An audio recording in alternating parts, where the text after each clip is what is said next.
DD Punjabi channel ਦੇਖ ਰਹੇ ਸਾਰੇ ਦਰਸ਼ਕਾਂ ਦਾ ਨਿੱਘਾ ਸਵਾਗਤ ਕਰਦੇ ਹਾਂ। ਮੈਂ ਹਾਂ ਨਵਜੋਤ ਕੌਰ ਸਿੱਧੂ।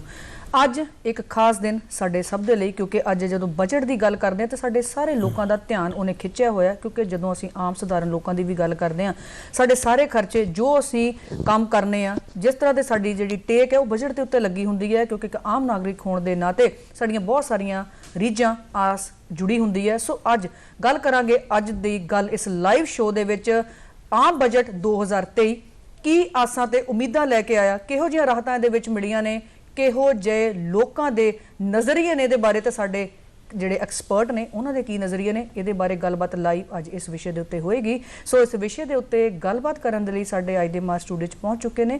ਸਭ ਤੋਂ ਪਹਿਲਾਂ ਤੁਹਾਨੂੰ ਮਿਲਵਾਉਂਦੇ ਹਾਂ ਤਜਿੰਦਰ ਸਿੰਘ ਖਾਲਸਾ ਹੋਰਾਂ ਨੂੰ। ਖਾਲਸਾ ਜੀ ਬਹੁਤ-ਬਹੁਤ ਸਵਾਗਤ ਕਰਦੇ ਹਾਂ ਜੀ। ਖਾਲਸਾ ਜੀ ਸਾਬਕਾ ਅਸਿਸਟੈਂਟ ਜਨਰਲ ਮੈਨੇਜਰ ਨੇ SBI ਅੰਮ੍ਰਿਤਸਰ ਦੇ ਵਿੱਚ, ਤੇ ਉਸ ਤੋਂ ਬਾਅਦ ਅਸੀਂ ਗੱਲਬਾਤ ਕਰਦੇ ਹਾਂ ਜੀ ਸੁਸ਼ਾਂਤ ਬਸਰਾ ਜੀ ਦੇ ਨਾਲ। ਸੁਸ਼ਾਂਤ ਜੀ ਬਹੁਤ-ਬਹੁਤ ਸਵਾਗਤ ਹੈ ਜੀ। ਸੁਸ਼ਾਂਤ ਜੀ ਪੇਸ਼ੇ ਦੇ ਵਜੋਂ ਚਾਰਟਰਡ ਅਕਾਊਂਟੈਂਟ ਨੇ, CA ਦੀ ਭੂਮਿਕਾ ਨਿਭਾ ਰਹੇ ਨੇ। उस तो बाद गल करांगे असीं अमित शर्मा जी दे नाल, जो रेजिडेंट एडिटर ने दैनिक जागरण दे। अमित जी स्टूडियो च बहुत बहुत स्वागत है जी।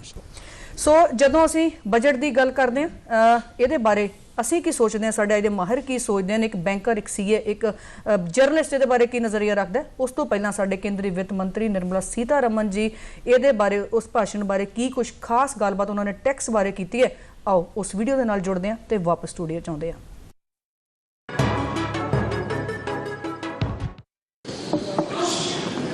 Now I come to what everyone is waiting for.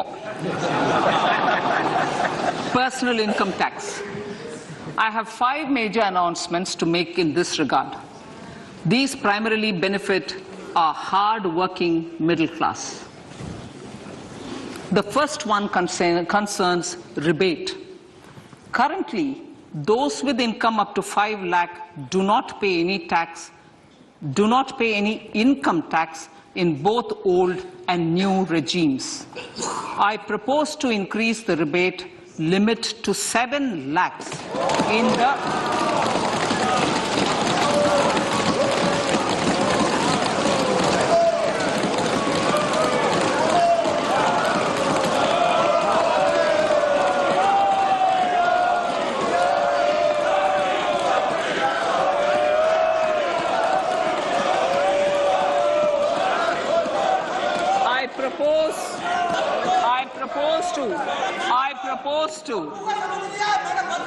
I propose to increase the rebate limit to 7 lakh in the new tax regime.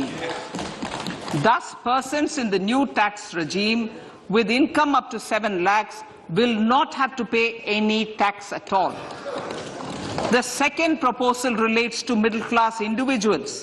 I had introduced in the year 2020 the new personal income tax regime with 6 income slabs starting from 2.5 lakh. I propose to change the tax structure in this regime by reducing the number of slabs to 5 and increasing the tax exemption limit to 3 lakhs. The new tax rates are 0 to 3 lakh, nil. 3 to 6 lakhs, 5%. 6 to 9 lakhs, 10%. 9 to 12 lakh, 15%. 12 to 15 lakhs, 20%, and above 15 lakhs, 30%. This will provide major relief to all taxpayers in the new regime. An individual with an annual income of 9 lakhs will be required to pay only 45,000 rupees. This is only 5% of his or her income. It is a reduction of 25% on what he or she is required to pay now. That is only 45,000. Similarly, an individual with an income of 15 lakh rupees would be required to pay only 1.5 lakh or 10% of his income or her income, a reduction of 20% from the existing liability of 1,87,500 rupees. My third proposal is for the salaried class and the pensioners, including family pensioners, for whom I propose to extend the benefit of standard deduction to the new tax regime each salaried person with an income of 15.5 lakh rupees or more will thus stand to benefit by 52,500 rupees. My fourth announcement in personal income tax is regarding the highest tax rate, which in our country is 42.74%. This is among the highest in the world. I propose to reduce the highest surcharge. I propose to reduce the highest surcharge rate from 37% to 25% in the new tax regime.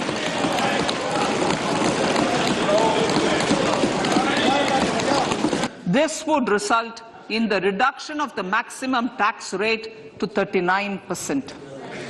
Lastly, the limit of 3 lakh rupees for tax exemption on leave encashment on retirement of non-government salaried employees was last fixed in the year 2002, when the highest basic pay in the government was only 30,000 rupees per month.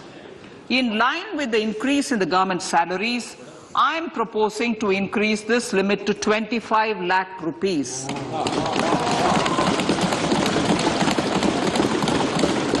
We are also making the new income tax regime as the default tax regime.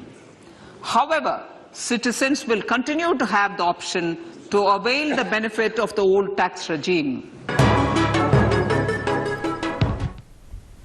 Studio 'ਚ ਇੱਕ ਵਾਰੀ ਫਿਰ ਤੋਂ ਸਵਾਗਤ ਕਰਦੇ ਹਾਂ ਜੀ। ਸੋ ਕੇਂਦਰੀ ਵਿੱਤ ਮੰਤਰੀ ਨਿਰਮਲਾ ਸੀਤਾਰਮਨ ਟੈਕਸ ਬਾਰੇ ਜੋ ਉਹਨਾਂ ਦੀਆਂ ਖਾਸ ਅਨਾਉਂਸਮੈਂਟਸ ਐਲਾਨ ਜਿਹੜੇ ਅੱਜ ਰਹੇ ਨੇ ਉਹਦੇ ਬਾਰੇ ਹੁਣ ਅਸੀਂ ਸਭ ਤੋਂ ਪਹਿਲਾਂ ਚਰਚਾ ਛੇੜਾਂਗੇ। ਬੱਸਾ ਜੀ ਗੱਲ ਕਰਦੇ ਹਾਂ ਸਭ ਤੋਂ ਪਹਿਲਾਂ, ਕਿਉਂਕਿ ਸੀਏ ਹੋਣ ਦੇ ਨਾਤੇ ਇੱਕ ਮਹੱਤਵਪੂਰਨ ਸੈਕਟਰ ਤੁਹਾਡੇ ਨਾਲ ਇੱਕ ਜੁੜਿਆ ਹੋਇਆ। ਜਦੋਂ ਹੁਣ ਟੈਕਸ ਦੀ ਆਪਾਂ ਗੱਲ ਕੀਤੀ, ਤੁਸੀਂ ਵੀ ਸੁਣੀ 7 ਲੱਖ ਤੱਕ ਦੇ ਜਿਹੜੀ ਟੈਕਸ ਮਾਫ ਕਰਨ ਦੀ ਇੱਕ ਗੱਲ ਕੀਤੀ ਗਈ ਹੈ। ਕਿਸ ਤਰ੍ਹਾਂ ਦੇਖ ਰਹੇ ਹੋ ਟੈਕਸ ਨੂੰ ਅੱਜ ਦੇ ਬਜਟ ਦੇ ਵਿੱਚ?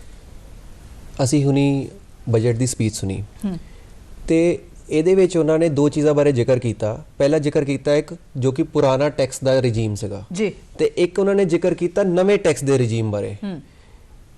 ਉਹਨਾਂ ਨੇ ਉਸ ਦੇ ਵਿੱਚ ਕਿਹਾ ਕਿ 7 ਲੱਖ ਤੱਕ ਜਿੰਨਾ ਤੁਹਾਡਾ ਟੈਕਸ ਕੈਲਕੂਲੇਟ ਹੋਏਗਾ ਉਹ ਮਾਫ ਹੋ ਜਾਏਗਾ, ਪਰ ਉਹਦੇ ਲਈ ਤੁਹਾਨੂੰ ਨਵੇਂ ਟੈਕਸ ਰਜੀਮ ਚ ਆਉਣਾ ਪਏਗਾ।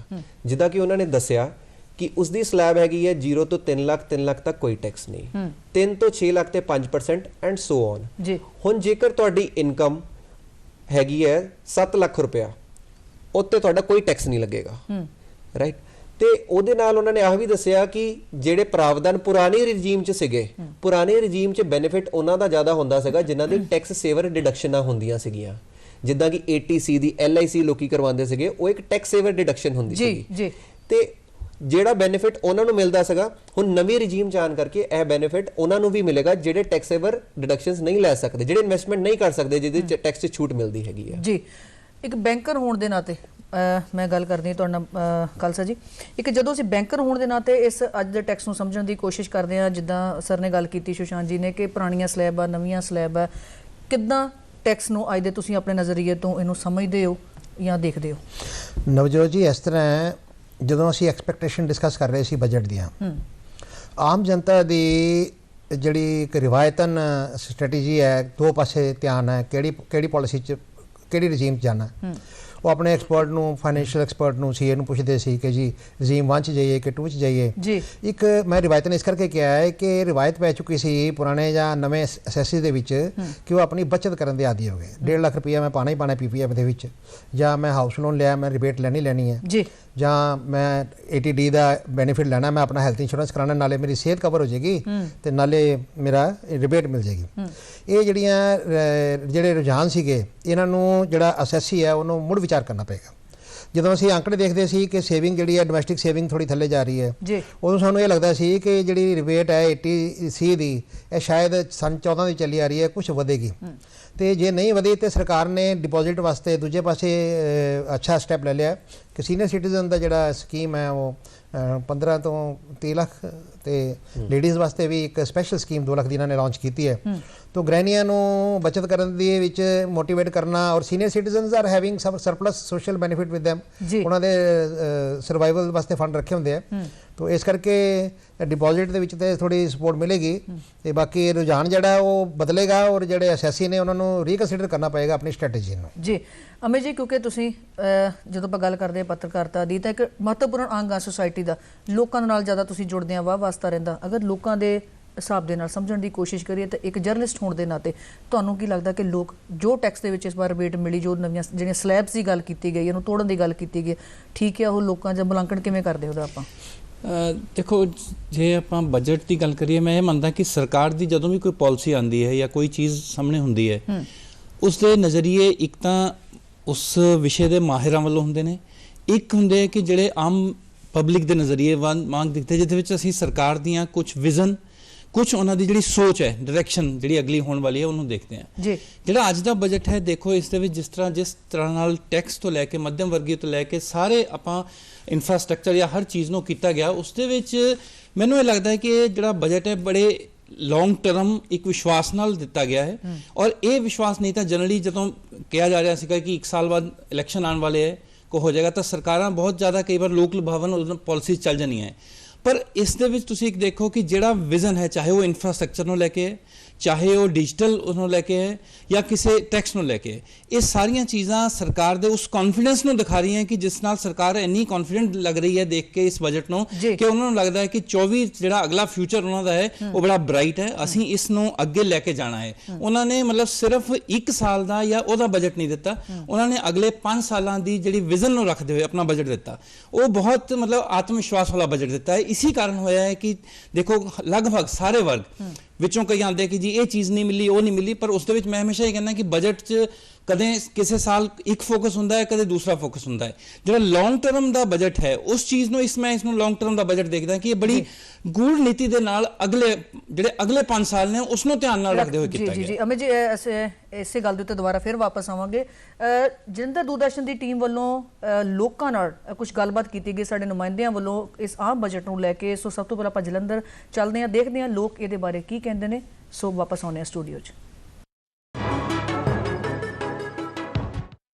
ਇਹ ਬਜਟ ਪਹਿਲੀ ਵਾਰੀ ਮੈਂ ਸਮਝਦਾ ਕਿ ਸ਼ਲਾਘਾਯੋਗ ਨੂੰ ਮੈਂ ਕਹਾਂਗਾ, ਕਿਉਂਕਿ ਇਹਦੇ ਵਿੱਚ ਸਾਰਿਆਂ ਨੂੰ ਇਨਕਮ ਟੈਕਸ ਸਲੈਬ ਦੇ ਵਿੱਚ ਕੁਝ ਰਾਹਤ ਮਿਲੀ ਹੈ। ਇਹਦੇ ਨਾਲ ਸਾਡੇ ਨੈਸ਼ਨਲਿਸਟਾਂ ਦੇ, ਖਾਸ ਕਰਕੇ ਆਮ ਪਬਲਿਕ ਦੇ ਚਿਹਰੇ ਤੇ ਵੀ ਰੌਣਕ ਆਈ ਹੈ। ਪੰਜਾਬ ਗੌਰਮੈਂਟ ਤਾਂ ਇੰਡਸਟਰੀ ਬਾਰੇ ਕੁਝ ਸੋਚ ਨਹੀਂ ਰਹੀ, ਕੁਝ ਵੀ ਨਹੀਂ ਸੋਚ ਰਹੀ ਵੀ ਇੰਡਸਟਰੀ ਜਿਹੜੀ ਹੈ ਉਹ ਖੀਲੇ ਸਾਹਾਂ ਤੇ ਆ। ਸੋ ਜੇ ਤੁਸੀਂ ਇੰਡਸਟਰੀ ਨੂੰ ਉਤਸ਼ਾਹ ਦਿਓਗੇ ਤੇ ਮੇਰਾ ਖਿਆਲ ਹੈ ਵੀ ਇੱਥੇ ਇੰਪਲੋਇਮੈਂਟ ਵੀ ਜ਼ਿਆਦਾ ਮਿਲੇਗੀ, ਸਾਡੇ ਬੱਚੇ ਬਹੁਤ ਫੋਰਨ ਕੰਟਰੀ 'ਚ ਵੀ ਨਹੀਂ ਜਾਣਗੇ।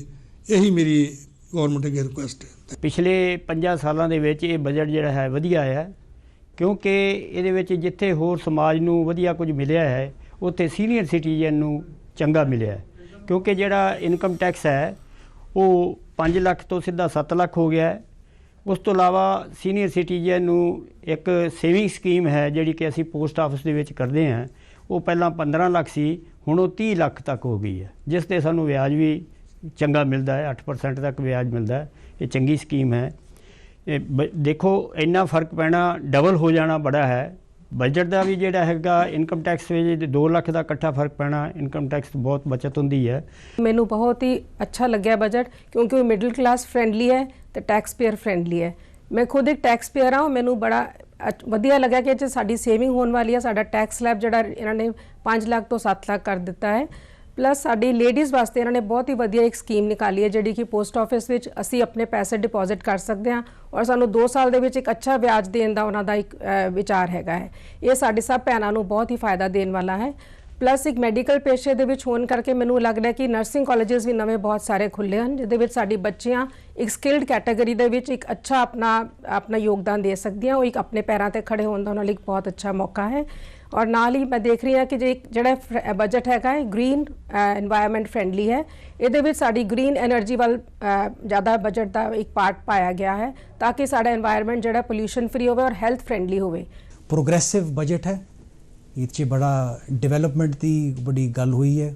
ਜਿੱਧਰ ਤੱਕ ਮੈਂ ਆਪਣੇ ਖੇਤਰ ਜਿਹੜਾ ਕਿ ਬੈਂਕਿੰਗ ਸੈਕਟਰ ਹੈ ਇਹਦੀ ਗੱਲ ਕਰਾਂ, ਜਦੋਂ ਦੇਸ਼ ਪ੍ਰਗਤੀ ਕਰੇਗਾ, ਅੱਗੇ ਵਧੇਗਾ, ਤਾਂ ਆਟੋਮੈਟਿਕਲੀ ਬੈਂਕਿੰਗ ਤਾਂ ਜਿਹੜੀ ਹੈ ਉਹ ਅੱਗੇ ਵਧਣੀ ਹੈ, ਇਹ ਤੁਸੀਂ ਦੇਖ ਸਕਦੇ ਹੋ। ਹੁਣ ਕੋਰੋਨਾ ਤੋਂ ਬਾਅਦ ਲੋਕਾਂ ਦੇ ਕੰਮ-ਕੁਮ ਜਿਹੜੇ ਹੈ ਦੁਬਾਰਾ ਰਿਵਾਈਵ ਹੋ ਗਏ ਹੈ, ਕ੍ਰੈਡਿਟ ਗਰੋਥ ਡਬਲ ਡਿਜਿਟ ਹੈ।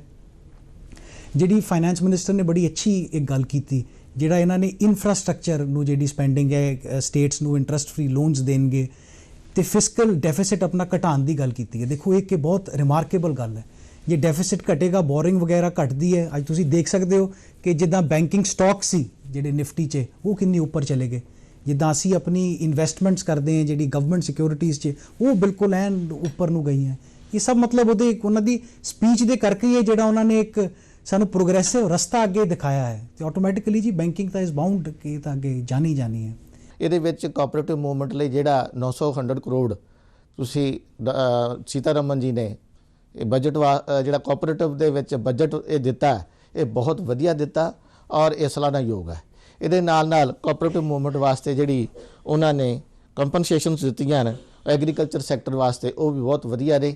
ਇਸੇ ਤਰ੍ਹਾਂ ਹੀ ਉਹਨਾਂ ਨੇ ਜਿਹੜੀ ਨੈਸ਼ਨਲ ਕੋਆਪਰੇਟਿਵ ਇੱਕ ਡਾਟਾਬੇਸ ਜਿਹੜਾ ਬਣਾਉਣਾ ਸ਼ੁਰੂ ਕੀਤਾ, ਉਹ ਵੀ ਬਹੁਤ ਵਧੀਆ, ਉਹ ਵੀ ਸ਼ਲਾਘਾਯੋਗ ਹੈ।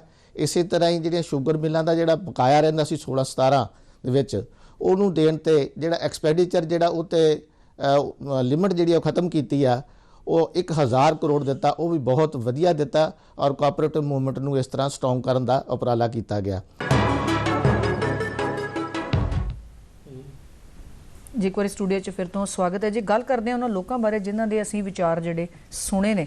ਹੁਣ ਜਦੋਂ ਅਸੀਂ ਲੋਕਾਂ ਦੀ ਗੱਲ ਕਰਦੇ ਹਾਂ ਤੇ ਚਰਚਾ ਇਸ ਗੱਲ ਤੇ ਵੀ ਕਰਨੀ ਬਣਦੀ ਹੈ ਕਿ ਲੋਕਾਂ ਨੇ ਜੋ ਪੁਆਇੰਟ ਚੱਕੇ ਉਹਨਾਂ ਬਾਰੇ ਸਾਡੇ ਮਾਹਿਰ ਕੀ ਕਹਿੰਦੇ ਨੇ। ਮੈਂ ਸਭ ਤੋਂ ਪਹਿਲਾਂ ਗੱਲ ਕਰਦੀ ਹਾਂ ਬਸਰ ਜੀ ਤੁਹਾਡੇ ਨਾਲ 2 ਪੁਆਇੰਟ, ਇੰਡਸਟਰੀ ਤੇ ਕੋਆਪਰੇਟਿਵ ਸੁਸਾਇਟੀਜ਼ ਜਾਂ ਕੋਆਪਰੇਟਿਵ ਡਿਵੈਲਪਮੈਂਟ ਦੀ ਜਿਹੜੀ ਗੱਲ ਹੋਈ ਆ ਲੋਕਾਂ ਦੇ ਵੱਲੋਂ, ਕੀ ਤੁਹਾਨੂੰ ਲੱਗਦਾ ਕਿ ਕੀ ਖਾਸ ਇਹਨਾਂ ਲੋਕਾਂ ਬਾਰੇ, ਇਸ ਚੀਜ਼ ਬਾਰੇ, ਕਿਉਂਕਿ ਲੋਕ ਜਿਹੜੇ ਨੇ ਤੇ ਖੁਸ਼ੀ ਜ਼ਾਹਰ ਕਰ ਰਹੇ ਨੇ? ਤੁਸੀਂ ਮੇਰੇ ਤੋਂ ਪੁੱਛਿਆ ਕਿ ਕੋਆਪਰੇਟਿਵ ਸੁਸਾਇਟੀ ਤੇ ਇੰਡਸਟਰੀ ਦੇ ਵਿੱਚ ਇਸ ਬਜਟ ਦੇ ਵਿੱਚ ਕੀ ਹੈ ਜੀ। ਹੁਣ ਅਸੀਂ ਗੱਲ ਕਰੀਏ ਕੋਆਪਰੇਟਿਵ ਸੁਸਾਇਟੀ ਦੇ ਬਾਰੇ। ਜਦ ਕੋਈ ਕੰਪਨੀ, ਇੰਡਸਟਰੀ ਕੋਈ ਕੰਪਨੀ ਮੈਨੂਫੈਕਚਰਿੰਗ ਦੇ ਵਿੱਚ ਹੈਗੀ ਹੈ ਤੇ ਉਹਦੇ ਤੇ ਪ੍ਰਾਵਧਾਨ ਹੈਗੇ ਕਿ ਉਹ 15% ਟੈਕਸ ਪੇ ਕਰ ਸਕਦੀ ਹੈ। ਜਿੰਨੀ ਵੀ ਉਹਦੀ ਆਮਦਨ ਹੋਏਗੀ ਉਹਦੇ ਤੇ 15% ਟੈਕਸ ਪੇ ਕਰ ਸਕਦੀ ਹੈ ਜੀ, ਪ੍ਰੋਵਾਈਡਡ ਕੁਝ ਕੰਡੀਸ਼ਨਾਂ ਨੇ ਉਹ ਮੀਟ ਕਰਨੀਆਂ ਪੈਂਦੀਆਂ ਨੇ ਉਸ ਕੰਪਨੀ ਨੂੰ। ਬਸ ਇਸ ਬਜਟ ਦੀ ਸਪੀਚ ਦੇ ਵਿੱਚ ਸਰਕਾਰ ਨੇ ਕੀਤਾ ਹੈ ਕਿ ਕੋਆਪਰੇਟਿਵ ਸੁਸਾਇਟੀਜ਼ ਲਈ ਵੀ 15% ਦੀ ਟੈਕਸ ਦਰਾਂ ਲੈ ਕੇ ਆਏ ਨੇ ਤੇ ਉਹਨਾਂ ਨੂੰ ਵੀ ਨਾਲ ਕੁਝ ਕੰਡੀਸ਼ਨਾਂ ਜਿਹੜੀਆਂ ਉਹ ਮੀਟ ਕਰਨੀਆਂ ਪਊਗੀਆਂ ਜੀ। ਇਹ ਗੱਲ ਹੋ ਗਈ ਪਹਿਲੇ ਕੋਆਪਰੇਟਿਵ ਸੁਸਾਇਟੀ ਦੇ ਬਾਰੇ ਕਿ ਉਹਨਾਂ ਨੇ ਟੈਕਸ ਦੀਆਂ ਦਰਾਂ ਘਟਾਤੀਆਂ ਤਾਂ ਕਿ ਕੋਆਪਰੇਟਿਵ ਸੁਸਾਇਟੀ ਵੀ ਇੱਕ ਇਹੋ ਜਿਹਾ ਏਰੀਆ ਹੈਗਾ ਜਿਹਦੇ ਵਿੱਚ ਕਾਫੀ ਸਾਰੇ ਅਨਆਰਗੇਨਾਈਜ਼ਡ ਏਰੀਆ, ਜਿਹਦੇ ਵਿੱਚ ਕਾਫੀ ਸਾਰੇ ਲੋਕ ਮਿਲ ਕੇ ਇੱਕ ਕੋਆਪਰੇਟਿਵ ਸੁਸਾਇਟੀ ਨੂੰ ਰਨ ਕਰਦੇ ਆ ਤੇ ਉਹਨਾਂ ਕੋਲ ਐਡਵਾਂਸ ਫੈਸਿਲਿਟੀਆਂ ਨਹੀਂ ਹੁੰਦੀਆਂ ਤੇ ਉਹ ਇਸੇ ਕਰਕੇ ਸਰਕਾਰ ਨੇ ਉਹਨਾਂ ਦੀ ਟੈਕਸ ਦਰਾਂ ਜਿਹੜੀਆਂ ਉਹਦੇ ਨਾਲ ਬੈਲੈਂਸ ਕਰ ਦਿੱਤੇ ਤਾਂ ਕਿ ਇੱਕ ਹੈਲਦੀ ਕੰਪੀਟੀਸ਼ਨ ਬਣ ਸਕੇ ਜੀ। ਹੁਣ ਜੇ ਆਪਾਂ ਕਰੀਏ ਇੰਡਸਟਰੀ ਬਾਰੇ ਗੱਲ, ਸਾਡੇ ਇਨਕਮ ਟੈਕਸ ਦੇ ਤਹਿਤ ਦੇ ਵਿੱਚ ਸਟਾਰਟਅਪ ਇੰਡੀਆ ਨੂੰ ਲੈ ਕੇ ਕਾਫੀ ਸਾਰੇ ਪ੍ਰਾਵਧਾਨ ਨੇ। ਕੁਝ ਪ੍ਰਾਵਧਾਨ ਐਵੇਂ ਵੀ ਸੀਗੇ ਕਿ ਜਿਸ ਦੇ ਵਿੱਚ ਉਹ ਕਹਿੰਦੇ ਸੀਗੇ ਕਿ ਉਹਨਾਂ ਨੂੰ ਜਿੰਨਾ ਵੀ ਪ੍ਰੋਫਿਟ ਹੋਏਗਾ ਸਾਰਾ ਦਾ ਸਾਰਾ ਪ੍ਰੋਫਿਟ ਮਾਫ ਜੀ। ਉਹਨਾਂ ਨੇ ਉਹ ਪ੍ਰਾਵਧਾਨ 1 ਅਪ੍ਰੈਲ 2023 ਤੱਕ ਸੀਗੇ ਇਸ ਸਾਲ, ਉਹਨਾਂ ਨੇ ਉਹ ਪ੍ਰਾਵਧਾਨ 1 ਸਾਲ ਤੋਂ ਹੋਰ ਵਧਾ ਦਿੱਤੇ ਨੇ ਤਾਂ ਕਿ ਜੇਕਰ ਉਹ ਵਾਲੀ ਡਿਡਕਸ਼ਨ ਕਲੇਮ ਕਰਨਾ ਚਾਹੁੰਦੇ ਨੇ, ਬੇਸਿਕਲੀ ਸਰਕਾਰ ਨੇ ਬਿਜ਼ਨਸ ਨੂੰ ਬੂਸਟ ਕਰਨ ਲਈ ਪ੍ਰਾਵਧਾਨ ਲੈ ਕੇ ਆਏ ਨੇ। ਤੇ ਇਹ ਇੰਡਸਟਰੀ ਬਾਰੇ ਸਰਕਾਰ ਦਾ ਜਿਹੜਾ ਮੂਵ ਹੈਗਾ ਇਹ ਮੈਨੂੰ ਬਹੁਤ ਠੀਕ ਲੱਗ ਰਿਹਾ ਹੈਗਾ ਜੀ। ਇੱਕ ਅਸੀਂ ਖਾਲਸਾ ਜੀ ਗੱਲ ਕਰਦੇ ਹਾਂ, ਇਸ ਤੋਂ ਬਾਅਦ ਇੱਕ ਹੋਰ ਗੱਲ ਹੋਈ ਆ ਸੀਨੀਅਰ ਸਿਟੀਜ਼ਨਸ ਨੂੰ ਲੈ ਕੇ। ਕਹਿੰਦੇ ਜੀ ਸੀਨੀਅਰ ਸਿਟੀਜ਼ਨ ਨੂੰ ਲੈ ਕੇ ਵੀ ਅਸੀਂ ਖੁਸ਼ੀ ਵਿਅਕਤ ਕਰਦੇ ਹਾਂ। ਕੀ ਖਾਸ ਹੈ ਇਸ ਬਜਟ ਦੇ ਵਿੱਚ ਉਹਨਾਂ ਨੂੰ ਲੈ ਕੇ? ਸੀਨੀਅਰ ਸਿਟੀਜ਼ਨਸ ਦਾ ਕਾਫੀ ਸਾਲ ਤੋਂ ਆਸ਼ਾ ਕਰਦੇ ਆਏ ਹੈ ਕਿ ਸਾਡੀ ਸੁਣੀ ਜਾਵੇ। ਉਹਨਾਂ ਕੋਲ ਜ਼ਿੰਦਗੀ ਦੀ ਸਰਮਾਇਆ, ਉਹਨਾਂ ਦੀ ਥੋੜੀ ਜਿਹੀ ਸੇਵਿੰਗ ਪਈ ਹੁੰਦੀ ਬੈਂਕਾਂ 'ਚ। ਬੈਂਕਾਂ ਦੇ ਰੇਟ 4% 5%, ਉਹਦੇ ਤੇ ਵੀ TDS ਜੀ। ਉਹ ਵਿਚਾਰੇ ਇਹ ਮਹਿਸੂਸ ਕਰਦੇ ਸੀ ਕਿ ਸਾਡੇ ਕਮਾਈ ਦੇ ਸਾਧਨ ਰਹੇ ਨਹੀਂ ਹੈ, ਅਸੀਂ ਇਹਨਾਂ ਜਦ ਤੱਕ ਸਵਾਸ ਗਿਆ ਇਹਨਾਂ ਪੈਸਿਆਂ ਨਾਲ ਰੋਟੀ ਖਾਣੀ ਹੈ ਤੇ ਇਹ ਪੈਸੇ ਜਿਹੜੇ ਆ ਇਹ ਗਰੋਥ ਨਹੀਂ ਹੋ ਰਹੀ, ਇਨਫਲੇਸ਼ਨ ਦੇ ਨਾਲ ਰਿਲੇਟ ਕਰਕੇ ਵੀ ਨਹੀਂ ਤਾਂ ਸੈਟੀਸਫਾਈਡ ਸੀ। ਇਹਨਾਂ ਨੇ ਜਿਹੜਾ ਰੇਟ ਆਫ ਇੰਟਰਸਟ ਅੱਛਾ ਕੀਤਾ ਸੀ ਸੀਨੀਅਰ ਸਿਟੀਜ਼ਨ ਸਕੀਮ ਦੇ ਵਿੱਚ, ਹੁਣ ਵੀ 7.60 ਹੈਗਾ ਜੀ। ਔਰ ਇਹਨਾਂ ਨੇ ਸੀਨੀਅਰ ਸਿਟੀਜ਼ਨ ਦੀ ਜਿਹੜੀ ਸੇਵਿੰਗ ਦੀ ਲਿਮਿਟ ਹੈ ਉਹ 15 ਲੱਖ ਤੋਂ ਵਧਾ ਕੇ 30 ਲੱਖ ਕੀਤੀ ਹੈ। ਇਹ ਬਹੁਤ ਅੱਛਾ ਸਟੈਪ ਹੈ ਔਰ ਇਹ ਬਹੁਤ ਵੱਡੀ ਰਾਹਤ ਹੈ ਸੀਨੀਅਰ ਸਿਟੀਜ਼ਨ ਨੂੰ ਜੀ। ਅਮਿਤ ਜੀ, ਇੱਕ ਹੋਰ ਵਜੇ 'ਚ ਪੁਆਇੰਟ ਉੱਠਿਆ, ਇੱਕ ਜਿਹੜੇ ਫੀਮੇਲ ਸੀ ਉਹ ਗੱਲ ਕਰ ਰਹੇ ਸੀਗੇ ਕਿ ਔਰਤਾਂ ਲਈ ਖਾਸ ਕਰਕੇ ਉਹਨੇ ਫੋਕਸ ਕੀਤਾ ਕਿ ਅਸੀਂ ਜਿਹੜੀਆਂ ਮੱਧ ਵਰਗੀ ਪਰਿਵਾਰਾਂ ਦੇ ਲੋਕ ਆ, ਔਰਤਾਂ ਆ, ਸਾਡੇ ਲਈ ਖਾਸ ਤੌਰ ਤੇ ਬਜਟ ਦੇ ਵਿੱਚ ਧਿਆਨ ਰੱਖਿਆ ਗਿਆ। ਕਿਹੋ ਜਿਹਾ ਧਿਆਨ ਮੱਧ ਵਰਗੀ ਪਰਿਵਾਰਾਂ ਲਈ ਰੱਖਿਆ ਗਿਆ? ਦੇਖिए ਜੇ ਡਾਇਰੈਕਟਲੀ ਆਪਾਂ ਗੱਲ ਕਰੀਏ ਤਾਂ ਉਹਨਾਂ ਨੇ ਜਿਹੜਾ ਇੱਕ ਐਡਰੈਸ ਕਰਦੇ ਹੋਏ ਕਿਹਾ ਕਿ ਮਹਿਲਾ सम्मान ਨਿਧੀ ਜਿਹੜੀ ਉਹ ਕੀਤੀ ਹੈ ਕਿ ਉਹਦੇ 'ਚ ਜਿਹੜਾ ਇੰਟਰਸਟ ਰੇਟ ਹੈ ਉਹਨਾਂ ਦੇ ਉਸ 'ਤੇ ਉਹ ਵਧਾਇਆ ਹੈ ਸਾਰਾ ਜੀ। ਪਰ ਮੈਂ ਇਹ ਮੰਨਦਾ ਕਿ ਸਿਰਫ ਔਰ ਸਿਰਫ ਆਪਾਂ, ਮੈਂ ਜਿੱਦਾਂ ਪਹਿਲੇ ਕਿਹਾ ਕਿ ਆਪਾਂ ਬਹੁਤ ਲਿੰਕ ਹੋ ਕੇ ਦੇਖਦੇ ਹਾਂ ਕਿ ਹਾਂਜੀ ਡਾਇਰੈਕਟ ਇਹ ਕਿਸਾਨ ਨੂੰ ਮਿਲਿਆ ਜਾਂ ਇਹਨੂੰ ਮਿਲਿਆ। ਜੇ ਇਨ ਟੋਟੈਲਿਟੀ ਬਜਟ ਦੇਖੀਏ ਤਾਂ ਜਿਹੜੀ ਇੱਕ ਵੂਮਨ ਹੈ, ਅਸੀਂ ਇੱਕ ਪਾਸੇ ਕਹਿੰਦੇ ਹਾਂ ਕਿ ਜਿਹੜੀ ਵੂਮਨ ਹੈ ਉਹ ਪੂਰੇ ਘਰ ਨੂੰ, ਪੂਰੇ ਸਮਾਜ ਨੂੰ, ਪੂਰੇ ਦੇਸ਼ ਨੂੰ, ਰਾਸ਼ਟਰ ਨੂੰ ਚਲਾਉਂਦੀ ਹੈ। ਤੇ ਜਿਹੜੀਆਂ ਇਹ ਸਾਰੀਆਂ ਚੀਜ਼ਾਂ ਹੈ, ਚਾਹੇ ਤੁਸੀਂ ਜਿਹੜੇ ਚੀਜ਼ਾਂ ਕੁਝ ਮਹਿੰਗੀਆਂ ਕੀਤੀਆਂ, ਕੁਝ ਸਸਤੀਆਂ ਕੀਤੀਆਂ, ਜੇ ਬਾਈਸਾਈਕਲ ਇੰਡਸਟਰੀ ਤੇ ਜਾਂ ਇੰਡਸਟਰੀ ਤੇ ਉਹਨਾਂ ਨੇ ਇੰਪੋਰਟ ਡਿਊਟੀ, ਜਿੱਦਾਂ ਬਾਈਸਾਈਕਲ ਦੀ ਇੰਪੋਰਟ ਡਿਊਟੀ ਘਟਾਈ ਹੈ, ਉਹ ਕਿਤੇ ਨਾ ਕਿਤੇ ਉਹ ਜਾ ਕੇ ਜਿਹੜੇ ਘਰ ਦੇ ਬਜਟ ਤੇ ਹੈ, ਠੀਕ ਹੈ, ਉਹ ਇੰਡਸਟਰੀ ਨਾਲ ਰਿਲੇਟਡ ਇੱਕ ਸੈਗਮੈਂਟ ਹੋ ਸਕਦੀ ਹੈ, ਲੇਕਿਨ ਉਹ ਓਵਰਆਲ ਟੋਟੈਲਿਟੀ ਸਭ ਜਗ੍ਹਾ ਮੈਨੂੰ ਲੱਗਦਾ ਉਹ ਮਿਕਸ ਹੁੰਦੀ ਹੈ। ਸੋ ਜਿਹੜੀ ਇੱਕ ਡਾਇਰੈਕਟ ਬੈਨੀਫਿਟ ਹੈ, ਡਾਇਰੈਕਟ ਬੈਨੀਫਿਟ ਤਾਂ ਕਈ ਉਹਦੇ ਸੈਗਮੈਂਟ 'ਚ ਆਉਣਗੇ। ਜਿਹੜਾ ਇਹ ਸਮਾਨ ਨਿਧੀ ਵਾਲਾ ਹੈ, ਇਹਦੇ ਨਾਲ ਇਹ ਹੋ ਗਿਆ ਹੈ ਕਿ ਜਿਸ ਤਰ੍ਹਾਂ ਇੱਕ ਵਾਰ ਪਹਿਲੇ ਹੁੰਦਾ ਸੀਗਾ ਕਿ ਜੇ ਵੂਮਨ ਉਹਦੇ ਡਿਪੋਜ਼ਿਟ ਸਰਕਾਰਾਂ, ਕਿਉਂਕਿ ਵੂਮਨ ਐਮਪਾਵਰਮੈਂਟ ਤੇ ਵੀ ਵਿਸ਼ਵਾਸ ਕਰਦੀਆਂ, ਇਹ ਵਾਲਾ ਜਿਹੜੀ ਸਮਾਨ ਨਿਧੀ ਯੋਜਨਾ ਹੈ, ਇਸ ਦੇ ਵਿੱਚ ਡਾਇਰੈਕਟ ਵੂਮਨ ਐਮਪਾਵਰਮੈਂਟ ਨੂੰ ਧਿਆਨ 'ਚ ਰੱਖਦੇ ਹੋਏ ਉਹਨੂੰ ਅੱਗੇ ਲਿਆਂਦਾ ਗਿਆ ਜੀ। ਸੋ ਗੱਲਬਾਤ ਇਸੇ ਤਰ੍ਹਾਂ ਇਸ ਪ੍ਰੋਗਰਾਮ ਦੇ ਤਹਿਤ ਜਾਰੀ ਰਹੇਗੀ। ਇਸੇ ਤਰ੍ਹਾਂ ਗੱਲ ਕਰਦੇ ਆ ਜੀ, ਬਠਿੰਡਾ ਦੇ ਵਿੱਚ ਕੁਝ ਲੋਕਾਂ ਦੀ ਰਾਏ ਜਿਹੜੀ ਉਹ ਸਾਡੇ ਵੱਲੋਂ ਨੋਟ ਕੀਤੀ ਗਈ ਹੈ, ਰਿਕਾਰਡ ਕੀਤੀ ਗਈ ਹੈ। ਸੋ ਉੱਥੇ ਚੱਲਦੇ ਆ ਜੀ, ਬਠਿੰਡਾ ਦੇ ਲੋਕਾਂ ਦੇ ਨਾਲ ਗੱਲਬਾਤ ਕਰਦੇ ਆ ਤੇ ਵਾਪਸ ਆਉਂਦੇ ਆ।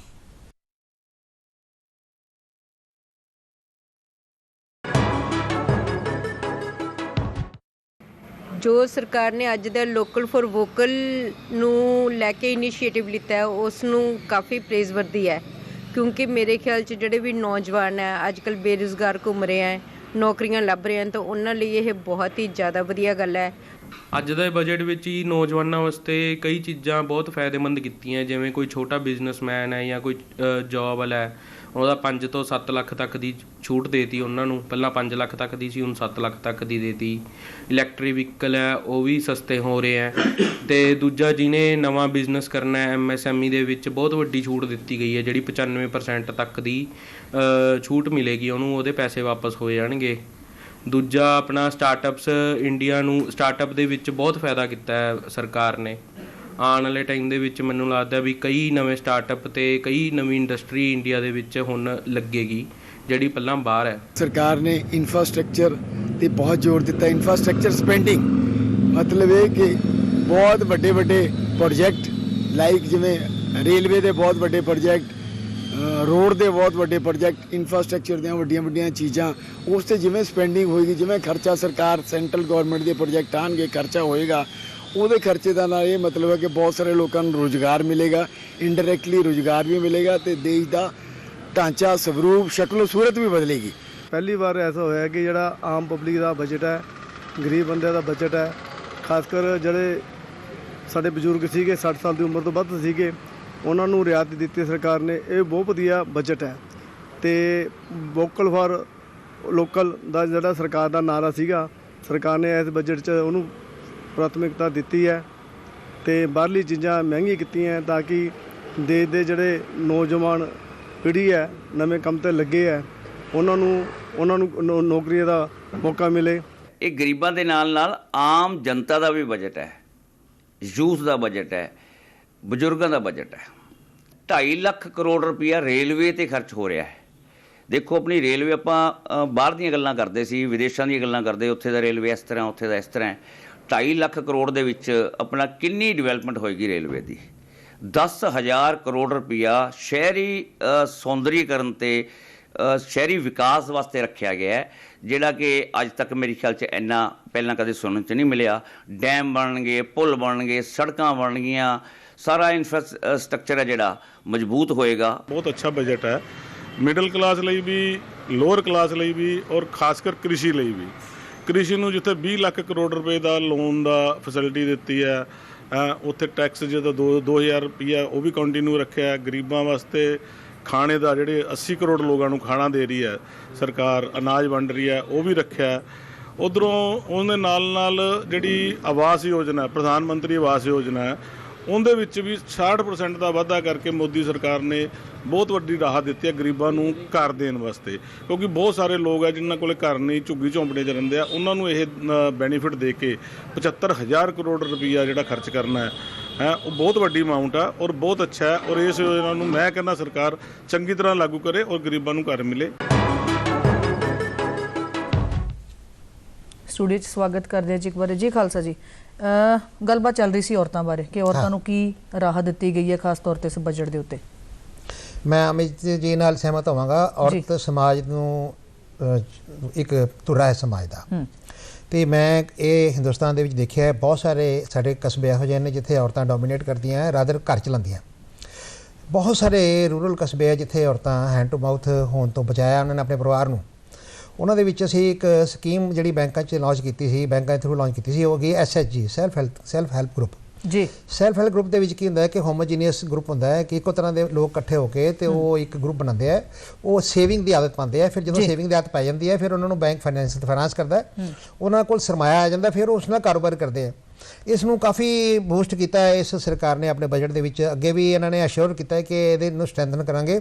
ਇਹਦੇ ਵਿੱਚ ਜਿਹੜੀਆਂ ਇਹਨਾਂ ਨੇ ਟੈਕਨੀਕਸ ਦੱਸੀਆਂ ਉਹਦੇ ਵਿੱਚ ਇਹਨਾਂ ਨੇ ਕਿਹਾ ਹੈ ਕਿ ਅਸੀਂ ਜਿਹੜੀ ਬ੍ਰਾਂਡਿੰਗ ਹੈ ਉਹਨਾਂ ਦੇ ਪ੍ਰੋਡਕਟਸ ਦੀ ਜਾਂ ਰॉ ਮਟੀਰੀਅਲ ਦੀ ਸਟੋਰੇਜ ਦੇ ਵਿੱਚ ਸਪੋਰਟ ਕਰਾਂਗੇ ਜਾਂ ਮਾਰਕੀਟਿੰਗ ਦੇ ਵਿੱਚ ਵੀ ਉਹਨਾਂ ਔਰਤਾਂ ਨੂੰ ਸਪੋਰਟ ਕਰਾਂਗੇ। ਇਹ ਇੱਕ ਬਹੁਤ ਵਧੀਆ ਆਸ਼ਵਾਸਨ ਹੈ ਤੇ ਇਹਦੇ ਨਾਲ ਦੇਸ਼ ਬਹੁਤ ਅੱਗੇ ਵਧੇਗਾ। ਜੀ ਇੱਕ ਗੱਲ ਚੱਲੀ ਜਿੱਥੇ ਔਰਤਾਂ ਦੀ ਨਾਲ ਚੱਲੀ ਇੱਥੇ ਬਸਰਤ ਜੀ ਛੋਟੇ ਕਾਰੋਬਾਰੀਆਂ ਦੀ। ਛੋਟੇ ਕਾਰੋਬਾਰੀਆਂ ਨੂੰ ਲੈ ਕੇ ਕੀ ਖਾਸ ਹੈ ਇਸ ਵਾਰ ਦੇ ਬਜਟ ਦੇ ਵਿੱਚ? ਸਭ ਤੋਂ ਪਹਿਲਾਂ ਤਾਂ ਮੈਂ ਛੋਟੇ ਕਾਰੋਬਾਰੀਆਂ ਨੂੰ ਜਾਗਰੂਕ ਕਰਨਾ ਚਾਹੂੰਗਾ। ਇੱਕ ਐਕਟ ਹੈ ਜਿਹਦਾ ਨਾਮ ਹੈ MSMED ਐਕਟ। ਜੀ ਉਸ ਦੇ ਪ੍ਰਾਵਧਾਨ ਦੇ ਅੰਦਰ ਇੱਕ ਸੈਕਸ਼ਨ 15 ਹੈ ਜਿਸ ਦੇ ਵਿੱਚ ਉਹ ਕਹਿੰਦਾ ਹੈਗਾ ਹੈ ਕਿ ਜੇ ਤੁਹਾਡਾ ਕਿਸੇ ਆਪਣੇ ਜਿਹਨੂੰ ਤੁਸੀਂ ਮਾਲ ਵੇਚ ਰਹੇ ਹੋ ਉਹਦੇ ਨਾਲ ਜੇ ਤੁਹਾਡਾ ਰਿਟਰਨ ਐਗਰੀਮੈਂਟ ਹੈ ਤਾਂ ਉਹਨੂੰ ਮੈਕਸਿਮਮ 45 ਦਿਨ ਦੇ ਅੰਦਰ ਪੇਮੈਂਟ ਕਰਨੀ ਪੈਣੀ ਹੈ, ਜੇ ਨਹੀਂ ਹੈ ਤਾਂ 15 ਦਿਨ ਦੇ ਅੰਦਰ।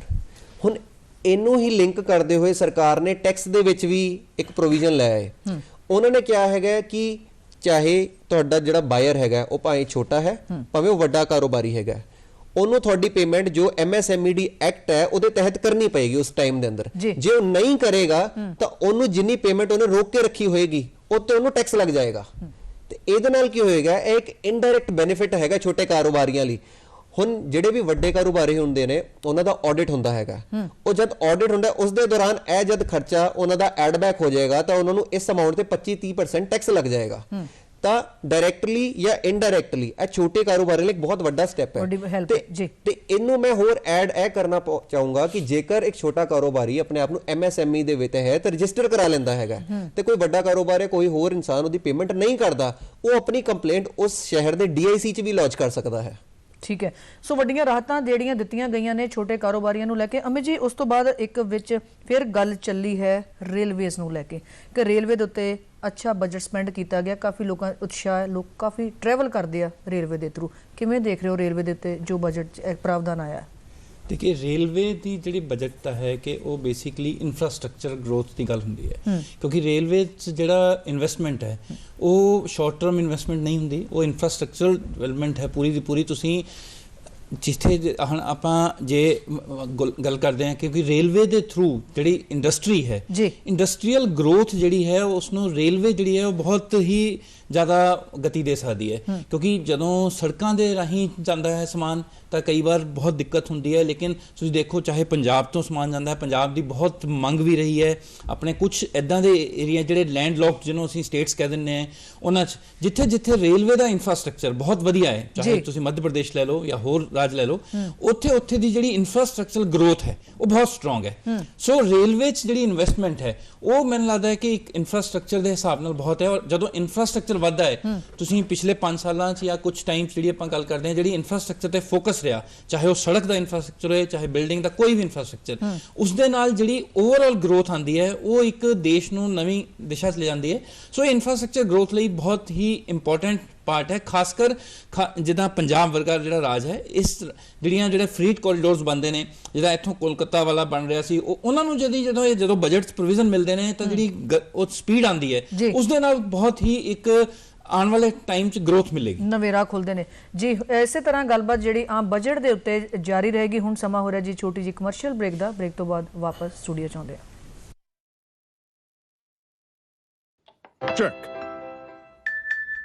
जाना पवेगा। ओए बाजी छड़ के 1 महीना हो गया शिकायत की तीनों, बैंक रिफंड ही नहीं दे रहा। शिकायत करनी है। ओ बैठो बैठो इत्थों ही कर लो आरबीआई दे ओम्बड्समैन ਨੂੰ। ਕਿਵੇਂ? आरबीआई अधिकृत एनबीएफसी ਜਾਂ ਡਿਜੀਟਲ ਲੈਣ ਦੇਣ ਦੇ ਜਿੰਨੇ ਵੀ ਪਲੇਟਫਾਰਮ ਨੇ ਉਹਨਾਂ ਦੀ ਸ਼ਿਕਾਇਤ ਤੁਸੀਂ ਕਰ ਸਕਦੇ ਹੋ ਘਰ ਬੈਠੇ ਬੈਠੇ ਆਰਬੀਆਈ ਦੇ ਸੀਐਮਐਸ ਪੋਰਟਲ ਤੇ। ਆ ਹੋ ਗਿਆ ਚੈਕਮੇਟ। ਸ਼ਿਕਾਇਤ ਕਰੋਗੇ? ਆਰਬੀਆਈ ਕਹਿੰਦਾ ਹੈ ਜਾਣਕਾਰ ਬਣੋ ਸਚੇਤ ਰਹੋ। ਇੱਕ ਜੀ ਸਟੂਡੀਓ 'ਚ ਇੱਕ ਵਾਰੀ ਫਿਰ ਤੋਂ ਸਵਾਗਤ ਕਰਦੇ ਹਾਂ ਜੀ। ਗੱਲਬਾਤ ਜਿਹੜੀ ਚੱਲ ਰਹੀ ਹੈ ਜੀ ਆਮ ਬਜਟ ਦੇ ਉੱਤੇ, ਅਸੀਂ ਖਾਲਸਾ ਜੀ ਵਧਾਂਗੇ ਖੇਤੀ ਵੱਲੋਂ, ਕਿਉਂਕਿ ਜਦੋਂ ਅਸੀਂ ਪੰਜਾਬ ਦੀ ਖਾਸ ਕਰਕੇ ਗੱਲ ਕਰਦੇ ਹਾਂ ਜਾਂ ਹੋਰ ਰਾਜਾਂ ਦੀ ਵੀ ਗੱਲ ਕਰਦੇ ਹਾਂ, ਇੱਕ ਖੇਤੀ ਦੇ ਉੱਤੇ ਸਾਡੇ ਕਾਫੀ ਲੋਕ ਨਿਰਭਰ ਨੇ। ਸੋ ਖੇਤੀ ਨੂੰ ਲੈ ਕੇ, ਕੁਦਰਤੀ ਖੇਤੀ ਨੂੰ ਲੈ ਕੇ ਜੋ ਇਸ ਬਜਟ ਦੇ ਵਿੱਚ ਗੱਲਬਾਤ ਕੀਤੀ ਗਈ ਹੈ, ਜੋ ਉਹਨੂੰ ਛੇੜਿਆ ਗਿਆ, ਕਿਵੇਂ ਦੇਖ ਰਹੇ ਹੋ ਉਹਨੂੰ? ਨਵਜੋਤ ਜੀ, ਇਹਦੇ ਵਿੱਚ ਨਾ ਇੱਕ ਨਵਾਂ ਕੰਸੈਪਟ ਪਬਲਿਕ ਨੂੰ ਸ਼ਾਇਦ ਸੁਣਨ ਚ ਆਏਗਾ, digital infrastructure for agriculture. Digital infrastructure ਮੇਰਾ ਐਕਸਪੀਰੀਅੰਸ ਹੈਗਾ, ਇਹਦੇ ਵਿੱਚ ਅਸੀਂ ਇਸ ਤਰ੍ਹਾਂ ਕਹਿ ਲਈਏ ਆਮ ਆਦਮੀ ਦੀ ਭਾਸ਼ਾ ਦੇ ਵਿੱਚ ਵੀ, ਤੁਹਾਡੇ ਅੱਜ ਮੋਬਾਈਲ ਫੜਿਆ ਤੇ ਉਹਦੇ ਵਿੱਚ ਤੁਹਾਨੂੰ ਪਤਾ ਲੱਗ ਜਾਏਗਾ ਵੀ ਮੌਸਮ ਕੈਸਾ ਤੇ ਕੈਸਾ ਆ ਰਿਹਾ, ਕਦੋਂ ਤੇ ਕਿਹੜੇ ਦਿਨਾਂ 'ਚ ਕਿਹੜੀ ਫਸਲ ਬੀਜਣੀ ਹੈ, ਕਿਹੜੀ ਫਸਲ ਨੂੰ ਕਿਹੜਾ ਕੀੜਾ ਲੱਗ ਗਿਆ ਤੇ ਉਹਦਾ ਕੀ ਇਲਾਜ ਹੈ। ਸਾਰੀਆਂ ਸਹੂਲਤਾਂ, ਸਾਰੀਆਂ ਜਿਹੜੇ ਨੌਲੇਜ ਪਾਰਟ ਹੈ ਉਹ ਡਿਜੀਟਲੀ ਉਹਨੂੰ ਮੋਬਾਈਲ ਦੇ ਉੱਪਰ ਜਾਂ ਕੰਪਿਊਟਰ ਦੇ ਉੱਪਰ ਜ਼ਿਮੀਦਾਰ ਨੂੰ ਅਵੇਲੇਬਲ ਹੋ ਜਾਣਗੇ। ਇਹੋ ਜਿਹਾ ਇਨਫਰਾਸਟ੍ਰਕਚਰ ਜਿਹੜਾ ਹੈ ਇਹ ਬਹੁਤ ਹੀ ਅੱਜ ਦੇ ਟਾਈਮ ਦੇ ਵਿੱਚ ਲਾਹੇਵੰਦ ਹੋਏਗਾ।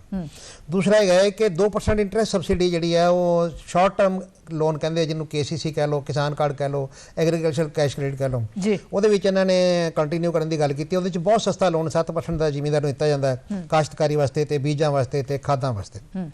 ਤੀਸਰਾ ਇਹ ਹੈ ਕਿ ਐਗਰੀਕਲਚਰ ਐਕਸੀਲਰੇਟਰ ਫੰਡ ਇਹਨਾਂ ਨੇ ਇੱਕ ਕ੍ਰੀਏਟ ਕੀਤਾ ਹੈ, ਜਿਹਦੀ ਗੱਲ ਕਰ ਰਿਹਾ।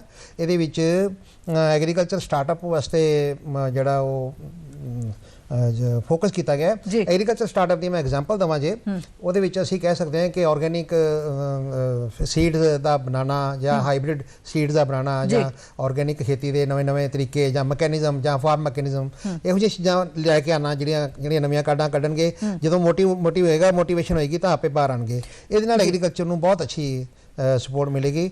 ਇੱਕ ਚੀਜ਼ ਲਾਸਟ ਮੈਂ ਆਪਣੇ ਵੱਲੋਂ ਕਹਾਂ, ਆਰਗੈਨਿਕ ਫਾਰਮਿੰਗ ਦੇ ਜ਼ੋਰ ਦਿੱਤਾ ਗਿਆ ਹੈ।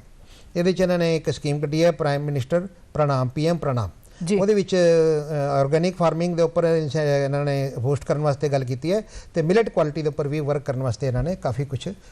ਮਿਲਟ ਮਤਲਬ ਹੈਗਾ ਅਨਾਜ, ਮੋਟਾ ਅਨਾਜ ਜਿਹੜਾ। ਜਦੋਂ ਆਪਾਂ ਇੰਨੀ ਪ੍ਰਾਵਧਾਨ ਦੀ ਗੱਲ ਕਰਦੇ ਹਾਂ ਖੇਤੀ ਨੂੰ ਲੈ ਕੇ, ਬਸ ਜੀ ਇੱਕ ਯੂਥ ਦੇ ਨਾਲ ਕਨੈਕਟ ਹੋਣ ਦੇ ਨਾਤੇ, ਮੈਂ ਸਿਰਫ ਮੇਰਾ ਸਵਾਲ ਇੱਕ CA ਹੋਣ ਦੇ ਨਾਤੇ ਘੱਟ ਹੈ, ਯੂਥ ਨੂੰ ਰਿਪਰੈਜ਼ੈਂਟ ਕਰਨ ਦੇ ਨਾਤੇ ਜ਼ਿਆਦਾ, ਕਿ ਜਦੋਂ ਖੇਤੀ ਡਿਜੀਟਲ ਹੋ ਜਾਏਗੀ, ਜਿਸ ਤਰ੍ਹਾਂ ਇਹਨਾਂ ਨੇ ਗੱਲ ਕੀਤੀ ਕਿ ਕਿਹੜੀ ਫਸਲ ਕਦੋਂ ਬੀਜਣੀ ਹੈ, ਕੀ ਸਿਸਟਮ ਹੈ, ਸਾਰਾ ਡਿਜੀਟਲ ਹੋ ਜਾਏਗਾ। ਕੀ ਤੁਹਾਨੂੰ ਲੱਗਦਾ ਕਿ ਅਸੀਂ ਜਿਹੜਾ ਸਾਡਾ ਯੂਥ ਹੈ, ਇੰਪਲੋਇਮੈਂਟ ਤੋਂ ਕਈ ਵਾਰੀ ਹਤਾਸ਼ ਹੋ ਜਾਂਦਾ, ਬਾਹਰ ਵੱਲ ਨੂੰ ਅਸੀਂ ਲੋਕ ਭੱਜ ਰਹੇ ਹਾਂ, ਕੀ ਅਸੀਂ ਆਪਣੀ ਨੌਜਵਾਨ ਪੀੜ੍ਹੀ ਨੂੰ ਆਪਣੀ ਕੁਦਰਤੀ ਖੇਤੀ ਆ ਜਿਹੜੀ ਆਪਣੇ ਸਾਡੀਆਂ ਪੈਲੀਆਂ ਜ਼ਮੀਨਾਂ ਉਹਨਾਂ ਜੋੜਨ ਤੇ ਕਾਮਯਾਬ ਹੋ ਸਕਦੇ ਆ? ਫਿਰ ਰੁਝਾਨ ਉਹਨਾਂ ਦਾ ਵਧੇਗਾ। ਜੇਕਰ ਅਸੀਂ ਭਾਰਤ ਦੇਸ਼ ਨੂੰ ਦੇਖੀਏ ਤੇ ਅਸੀਂ ਬਾਕੀ ਦੇਸ਼ਾਂ ਨਾਲ ਕੰਪੇਅਰ ਕਰੀਏ, ਅੱਜ ਦੇ ਟਾਈਮ ਤੇ US 'ਚ ਰਿਸੈਸ਼ਨ ਹੈ, ਪਰ ਆਪਣਾ ਭਾਰਤ ਖੜਾ ਹੋਇਆ ਹੈ ਉसी ਜਗ੍ਹਾ ਤੇ। ਤੁਸੀਂ US ਦੀ ਸ਼ੇਅਰ ਮਾਰਕੀਟ ਦੇਖ ਲਓ ਜੀ, ਉਹ ਇਸ ਵੇਲੇ ਬਹੁਤ ਥੱਲੇ ਹੈ, ਪਰ ਆਪਣੀ ਭਾਰਤ ਦੀ ਸ਼ੇਅਰ ਮਾਰਕੀਟ ਹਾਲੇ ਵੀ ਉसी ਜਗ੍ਹਾ ਤੇ ਖੜੀ ਹੈ। ਤੇ ਜਦ ਮੈਂ ਯੂਥ ਦੇ ਬਾਰੇ ਗੱਲ ਕਰਦਾ, ਯੂਥ ਦਾ ਮੈਂ ਬਜਟ 'ਚ ਜਦ ਮੈਂ ਸੁਣ ਰਿਹਾ ਸੀਗਾ, ਤਦ ਉਹਨਾਂ ਨੇ ਇੱਕ ਨੈਸ਼ਨਲ ਐਜੂਕੇਸ਼ਨ ਪਾਲਿਸੀ ਦੇ ਬਾਰੇ ਗੱਲ ਕੀਤੀ ਹੈ ਤੇ ਉਹਨਾਂ ਦੇ ਇੰਟਰਨਸ਼ਿਪ ਦੇ ਬਾਰੇ ਵੀ ਗੱਲ ਕੀਤੀ ਹੈ, 3-4 ਇਅਰਸ ਦੀ ਇੰਟਰਨਸ਼ਿਪ, ਜਿਸ ਦੇ ਵਿੱਚ ਉਹ ਉਹਨਾਂ ਨੂੰ ਦੱਸੂਗੇ AI, ਆਰਟੀਫਿਸ਼ੀਅਲ ਇੰਟੈਲੀਜੈਂਸ, ਕਿ ਕੋਈ ਵੀ ਕੰਮ ਜਿਹੜਾ ਹਿਊਮਨ ਕਰ ਰਿਹਾ ਹੈ, ਜੋ ਇੱਕ ਇਨਸਾਨ ਕੰਮ ਕਰ ਰਿਹਾ ਹੈ, ਉਹਨੂੰ ਆਟੋਮੇਟ ਕਿਵੇਂ ਕਰਨਾ ਹੈ ਜੀ। RPA, ਰੋਬੋਟ ਪ੍ਰੋਸੈਸ ਆਟੋਮੇਸ਼ਨ, ਇਹਨੂੰ ਕੀ ਕਹਿੰਦੇ ਕਿ ਜੋ ਕੈਲਕੂਲੇਸ਼ਨ ਹਿਊਮਨ ਮੈਨੂਅਲੀ ਕਰ ਰਿਹਾ ਹੈ, ਉਹਨੂੰ ਕਿਵੇਂ ਆਟੋਮੇਟ ਕਰਨਾ ਹੈ। ਠੀਕ ਹੈ। ਉਸ ਤੋਂ ਬਾਅਦ ਉਹਨਾਂ ਨੇ ਉਸ ਦੇ ਬਾਰੇ ਗੱਲ ਕੀਤੀ ਐਨਾਲਿਟੀਕਲ ਡੇਟਾ ਐਨਾਲਿਟਿਕਸ ਦੇ ਬਾਰੇ। ਹੁਣ ਇਹ ਉਹ ਕੋਰਸਿਸ ਨੇ ਜੋ ਮੇਰੀ ਨਿਗਾਹ ਦੇ ਵਿੱਚ ਰੈਵੋਲੂਸ਼ਨ ਲੈ ਕੇ ਆ ਸਕਦੇ ਨੇ ਭਾਰਤ ਦੇ ਵਿੱਚ, ਕਿਉਂਕਿ ਭਾਰਤ ਦੇਸ਼ ਦੇ ਵਿੱਚ ਜੋ ਡੇਟਾ ਹੈ 134 ਕਰੋੜ ਦੀ ਆਬਾਦੀ ਹੈ ਤੇ ਜਿੰਨੀ ਆਬਾਦੀ ਹੈ ਉਹਨਾਂ ਡੇਟਾ ਤੇ ਉਹ ਡੇਟਾ ਨੂੰ ਪੜ੍ਹਨ ਲਈ ਜੇ ਯੂਥ ਰੈਡੀ ਹੋਏਗਾ ਤੇ ਇਹੋ ਜਿਹੇ ਕੋਰਸਿਸ ਕਰੇਗਾ ਤੇ ਆਉਣ ਵਾਲੇ ਟਾਈਮ ਦੇ ਵਿੱਚ ਯੂਥ ਦੀ ਉਡਾਨ ਬਹੁਤ ਉੱਤੇ ਹੈ ਜੀ। ਅਮਿਤ ਜੀ, ਇੱਕ ਹੋਰ ਗੱਲ ਕੀਤੀ ਗਈ ਜਿਹੜੀ ਖਾਸ ਤੌਰ ਤੇ ਫੋਕਸ ਕੀਤਾ ਪਿਆ, ਕੀ ਹੋਇਆ ਗ੍ਰੀਨ ਗਰੋਥ ਦੀ ਕੋਈ ਗੱਲ ਛਿੜੀ ਹੈ। ਗ੍ਰੀਨ ਗਰੋਥ ਕੀ ਹੈ ਜੀ?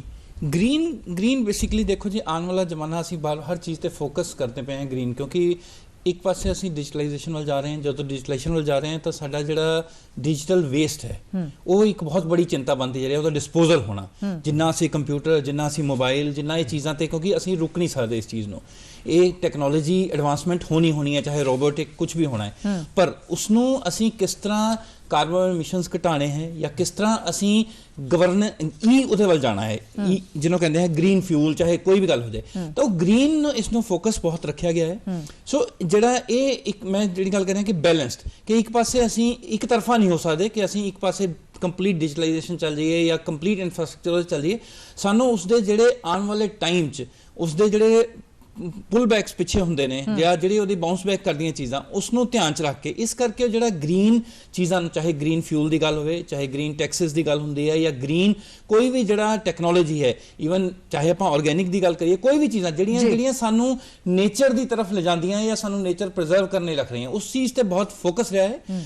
ਅਸੀਂ ਐਗਰੀਕਲਚਰ ਦੀ ਗੱਲ ਹੀ ਕਰ ਰਹੇ ਸੀ। ਐਗਰੀਕਲਚਰ ਦੇਖੋ, ਜਿਹੜਾ ਇੱਕ ਮੈਨੂੰ ਸਿਰਫ ਇੱਕ ਜਿਹੜੀ ਚਿੰਤਾ ਦਾ ਵਿਸ਼ਾ ਹੈ ਕਿ ਜਿੰਨੀਆਂ ਚੀਜ਼ਾਂ ਇਸ ਵਾਰ ਐਗਰੀਕਲਚਰ ਲਈ ਬਹੁਤ ਕੁਝ ਨਹੀਂ ਆਇਆ, ਨਾਰਮਲ ਚੀਜ਼ਾਂ ਉਹਨਾਂ ਨੇ ਲਈਆਂ, ਲੇਕਿਨ ਜਿਹੜਾ ਉਹਦੇ ਵਿੱਚ ਵੀ ਮੈਂ ਇਹ ਮੰਨਦਾ ਕਿ ਜੇ 60% ਆਪਾਂ ਇਹਨੂੰ ਲਾਗੂ ਕਰ ਦਈਏ, ਇੰਪਲੀਮੈਂਟ ਉਹ ਇਮਾਨਦਾਰੀ ਨਾਲ ਹੋ ਜਾਏ ਤਾਂ ਹੋ ਜਾਏ। ਜਿਸ ਤਰ੍ਹਾਂ ਹੁਣ PPP ਦੀ ਗੱਲ ਕਰੀਏ ਕਿ ਕਾਟਨ, ਪੰਜਾਬ ਜਾਂ ਕੁਝ ਗੁਜਰਾਤ, ਇਹਨਾਂ ਲਈ ਕਾਟਨ ਬਹੁਤ ਮਹੱਤਵਪੂਰਨ ਉਹ ਹੈ। ਜਿਹੜਾ ਕਾਟਨ ਨੂੰ ਲੈ ਕੇ PPP ਮੋਡ ਨੂੰ ਲਿਆਉਣ ਦੀ ਕੋਸ਼ਿਸ਼ ਕੀਤੀ ਗਈ ਹੈ, ਇਹ ਇੱਕ ਬਹੁਤ ਹੀ ਸ਼ਲਾਘਾਯੋਗ ਔਰ ਇੱਕ ਰੈਵੋਲੂਸ਼ਨਰੀ ਹੈ ਜੇ ਸਕਸੈਸਫੁਲ ਔਰ ਇੰਪਲੀਮੈਂਟ ਹੋ ਜਾਂਦਾ ਹੈ ਪੂਰੇ ਢੰਗ ਨਾਲ। ਜੀ ਮਾਫੀ ਚਾਹੁੰਦੀ ਮੈਂ ਗੱਲ ਰੋਕਣ ਲਈ, ਕਿਉਂਕਿ ਸਮਾਂ ਹੋ ਰਿਹਾ ਜੀ। ਸਾਡੇ ਕੁਝ ਹੋਰ ਨੁਮਾਇੰਦੀਆਂ ਨੇ ਜਿਹੜੀ ਗੱਲਬਾਤ ਕੀਤੀ ਹੈ ਲੁਧਿਆਣਾ ਦੇ ਰਹਿਣ ਵਾਲੇ ਲੋਕਾਂ ਦੇ ਨਾਲ, ਉਹਨਾਂ ਦੇ ਨਾਲ ਗੱਲਬਾਤ ਕਰਾਂਗੇ, ਸੁਣਾਂਗੇ, ਉਸ ਤੋਂ ਬਾਅਦ ਵਾਪਸ ਸਟੂਡੀਓ ਦੇ ਵਿੱਚ ਆਵਾਂਗੇ ਜੀ। ਆਓ ਲੁਧਿਆਣਾ ਚੱਲਦੇ ਹਾਂ।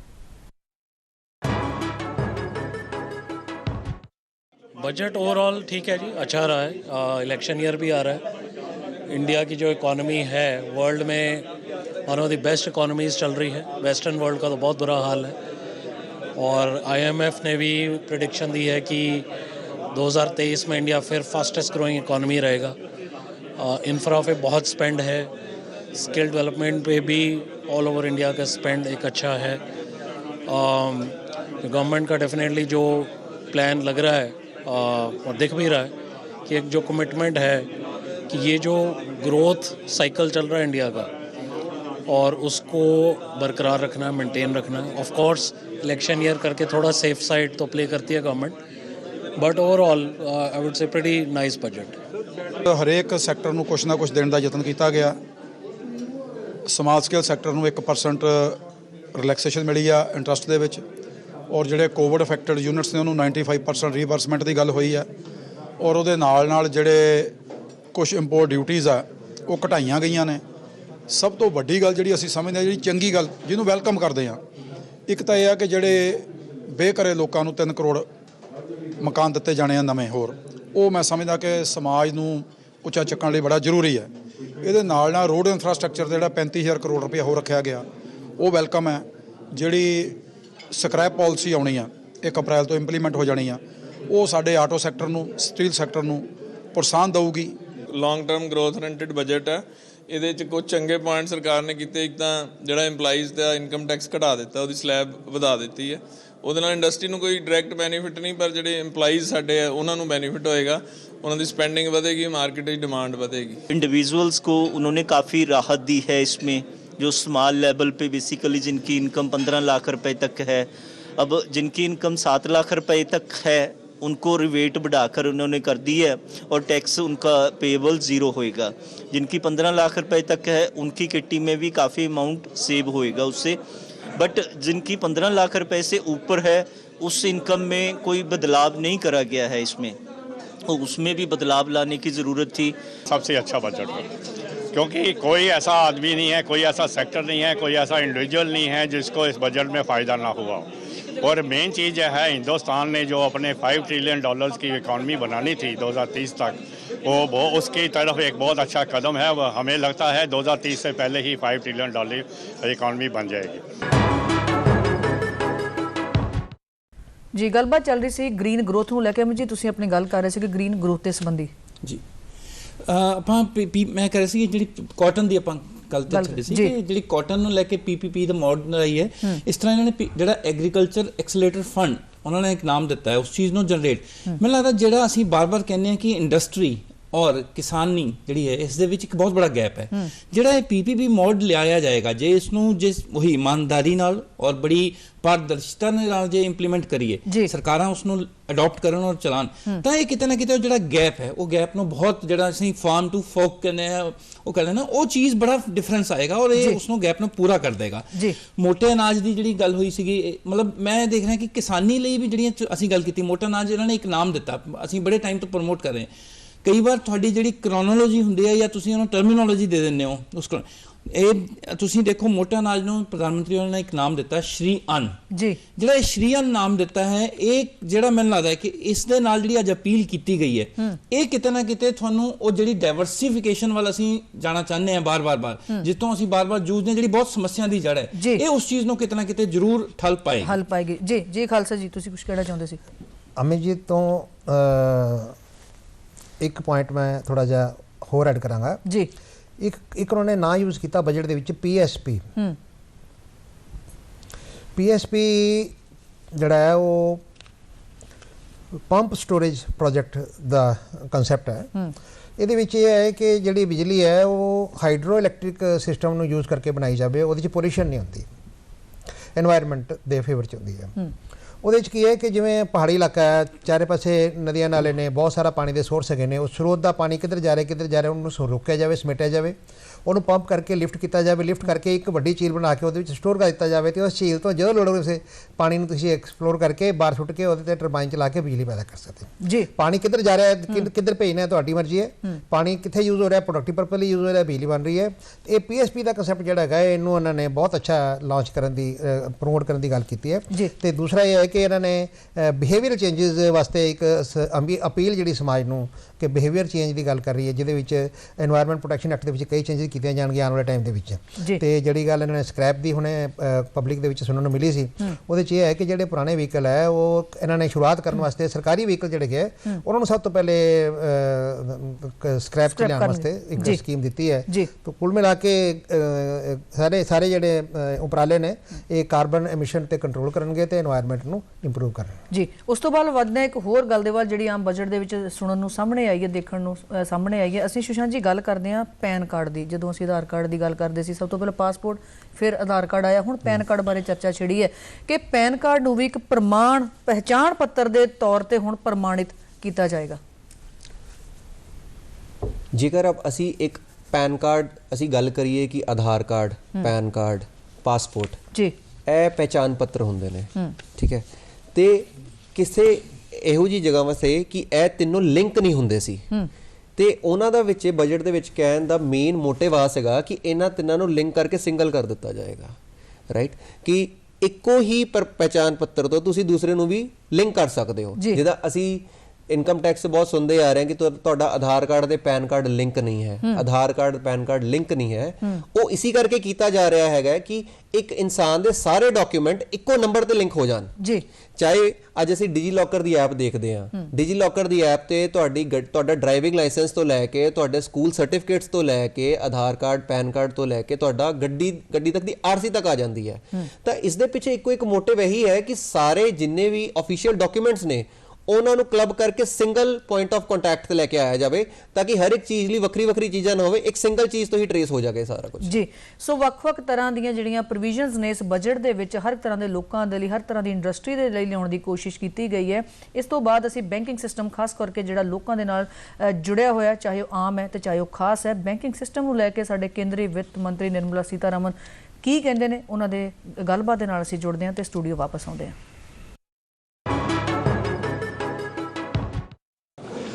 Improving governance and investor protection in banking sector. To improve bank governance and enhance investors' protection, certain amendments to the Banking Regulation Act, the Banking Companies Act, and the Reserve Bank of India Act are being proposed. Capacity building in securities market. Honorable Speaker, sir, to build capacity of functionaries and professionals in the securities market, SEBI will be empowered to develop, regulate, maintain and enforce norms and standards for education in the National Institute of Securities Markets and to recognize award of degrees, diplomas and certificates. A central processing center will be set up for faster response to companies through centralized handling of various forms filed with field officers under the Companies Act. Reclaiming of shares and dividends. For investors to reclaim unclaimed shares and unpaid dividends from the Investor Education and Protection Fund Authority with ease, from the Investor Education and Protection Fund Authority with ease, an integrated IT portal will be established. Digital payments continue to find wide acceptance. In 2022, they show an increase of 76% in transaction and 91% in value. Fiscal support for this digital public infrastructure will continue in 2023-2024. आजादी का अमृत महोत्सव महिला सम्मान बचत पत्र. For commemorating Azadi Ka Amrit Mahotsav, a one-time new small savings scheme, Mahila Samman Savings Patra or Savings Certificate, Mahila Samman Savings Certificate will be made available for a 2-year period up to March 2025. This will offer deposit facility up to 2 lakh in the name of a woman or girls for a tenure of 2 years at fixed interest rate of 7.5% with partial withdrawal option. Senior citizens, the maximum deposit limit for senior citizens savings scheme will be enhanced from 15 lakh to 30 lakhs of rupees. The maximum deposit limit for monthly income account scheme will be enhanced from 4.5 lakh to 9 lakh for single account and from 9 lakh to 15 lakh for joint account.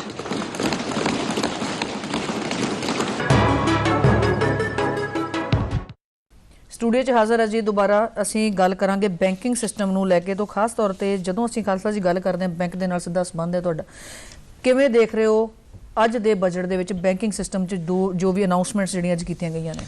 ਮੈਂ ਇਸ budget ਦਾ ਜਿਹੜਾ ਪ੍ਰਭਾਵ ਹੈ ਉਹਦੇ ਬਾਰੇ ਗੱਲ ਕਰਾਂਗਾ। ਕੱਲ ਸ਼ੇਅਰ ਮਾਰਕੀਟ ਕੱਲ ਤੇ ਅੱਜ ਦੇ ਵਿੱਚ ਕਾਫੀ ਸ਼ਾਈਨ ਕੀਤੀ ਹੈ। ਇਹਦਾ ਮਤਲਬ ਇਹ ਹੈ ਕਿ ਲੋਕਾਂ ਦੇ ਸੈਂਟੀਮੈਂਟ ਜਿਹੜੇ ਆ ਉਹ ਪੋਜ਼ਿਟਿਵ ਵਾਈਬਸ ਲੈ ਰਹੇ ਹਨ।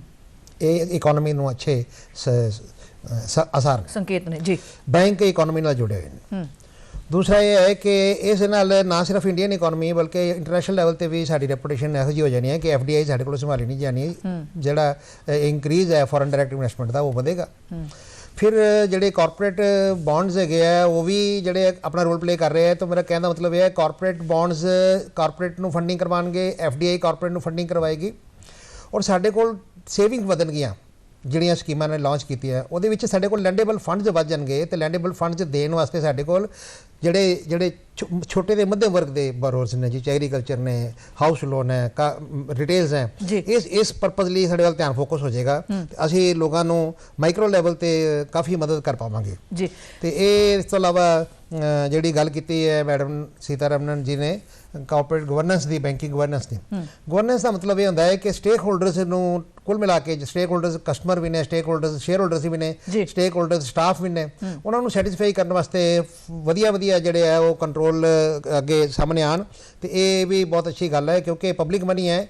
ਜਿੰਨੀ ਗਵਰਨੈਂਸ ਟਰਾਂਸਪੇਰੈਂਟ ਹੋਏਗੀ, ਇੰਪਰੂਵ ਹੋਏਗੀ, ਉਹਨਾਂ ਸਾਡੇ ਬੈਂਕ ਅੱਗੇ ਫਰਦਰ ਜਾ ਕੇ ਸਟਰੈਂਥਨ ਹੋਣਗੇ ਤੇ ਉਹਨਾਂ ਇਹਨਾਂ ਦੇ ਫੰਡ ਜਿਹੜੇ ਗਏ ਉਹ ਸੁਰੱਖਿਅਤ ਹੋਣਗੇ ਜੀ। ਸੋ ਬਜਟ ਨੂੰ ਲੈ ਕੇ ਅੰਮ੍ਰਿਤਸਰ ਰਹਿ ਰਹੇ ਲੋਕਾਂ ਦੇ ਵੀ ਕੁਝ ਵਿਚਾਰ ਜਿਹੜੇ ਸਾਡੀ ਟੀਮ ਦੇ ਵੱਲੋਂ ਰਿਕਾਰਡ ਕੀਤੇ ਗਏ ਨੇ। ਸੋ ਜੁੜਦੇ ਹਾਂ ਜੀ, ਚੱਲਦੇ ਹਾਂ ਜੀ ਅੰਮ੍ਰਿਤਸਰ, ਫਿਰ ਵਾਪਸ ਆਉਂਦੇ ਹਾਂ ਸਟੂਡੀਓ 'ਚ।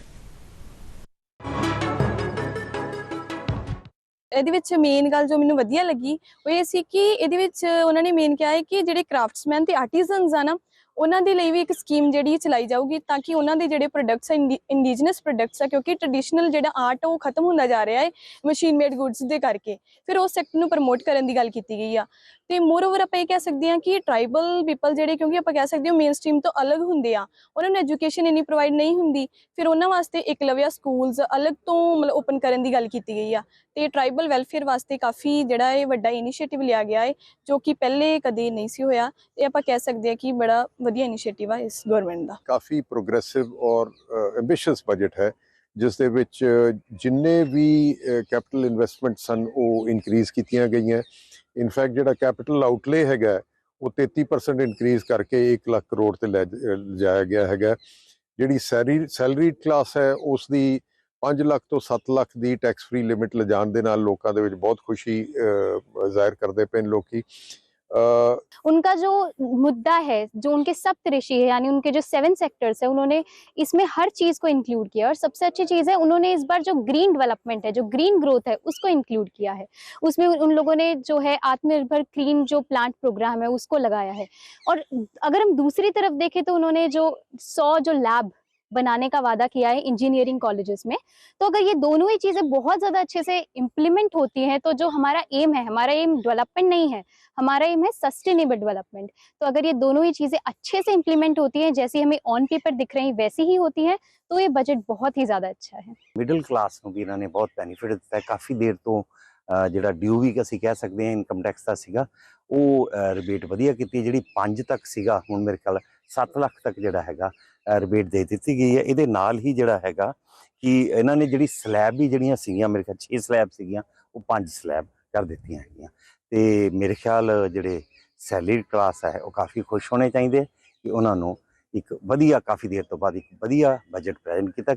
ਦੇਖੋ ਜਿੰਨੇ ਪਿਛਲੇ ਬਜਟ ਅੱਜ ਤੱਕ ਸਾਰੀਆਂ ਸਰਕਾਰਾਂ ਦੇ ਦੇਖ ਲਓ, ਜਦੋਂ ਦੀ ਆਜ਼ਾਦੀ ਆਈ ਹੈ ਇੰਨਾ ਅੱਛਾ ਬਜਟ ਅੱਜ ਤੱਕ ਕਦੀ ਨਹੀਂ ਆਇਆ। ਈਵਨ ਮੈਂ ਕਹਾਂਗਾ ਕਿ ਪਿਛਲੇ 4 ਸਾਲਾਂ ਨਾਲੋਂ ਵੀ ज़्यादा वधिया बजट है। सीतारमन ने बहुत मेहनत करके मैडम ने ये बजट पेश किया और नरेंद्र मोदी जी की अगवाई थले हर वर्ग नूं, हर सैक्टर नूं, चाहे वो खेतीबाड़ी का सैक्टर है, एग्रीकल्चर है, चाहे वो मुलाजम सैक्टर है, चाहे वो बिजनेसमैन है, चाहे छोटा बिजनेसमैन है, सर्विस क्लास है, हर एक नूं इन्होंने रिलीफ दी है और बहुत ही अच्छा बजट है।